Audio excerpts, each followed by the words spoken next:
اگر کسی لڑکی کا نکاح ہو بغیر ولی کے اور گواہوں میں عورتیں ہوں تو کیا وہ نکاح ہو جاتا ہے؟ دو سوال پوچھیں، ایک تو ولی کی اجازت کے بغیر نکاح اور ایک گواہوں کے بغیر نکاح۔ تو ولی کی اجازت کے بغیر نکاح کا مسئلہ تو اختلافی ہے۔ امام مالک، امام احمد بن حنبل اور امام شافعی رحمہم اللہ تعالیٰ کے نزدیک لڑکی کا نکاح اس کے باپ کی اجازت کے بغیر منعقد ہی نہیں ہوتا، جبکہ فقہ حنفی میں امام ابو حنیفہ اور ان کے دونوں جو شاگرد ہیں ان کے نظر میں لڑکی اپنے باپ کی اجازت کے بغیر اگر نکاح کر لے تو وہ نکاح ہو جاتا ہے، لیکن شرط یہ ہے کہ وہ کفو میں نکاح کیا ہو۔ کفو کہتے ہیں ہم پلہ، پیرلل۔ ہم پلہ کا مطلب کیا ہے کہ لڑکا موٹی موٹی بنیادی چیزوں میں لڑکی کے برابر کا ہو، جوڑ کا ہو، جن میں سب سے پہلے دینداری ہے، پھر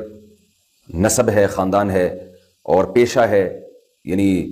لڑکی کا خاندان بہت اونچے پیشے والا ہے، لڑکے کا خاندان بہت کم پیشے والا ہے، تو بھی یہ جوڑ کا نکاح نہیں ہے۔ اسی طرح پیسہ ہے، دولت ہے، تو یہ چند موٹی موٹی چیزوں میں اگر لڑکا لڑکی کے جوڑ کا ہے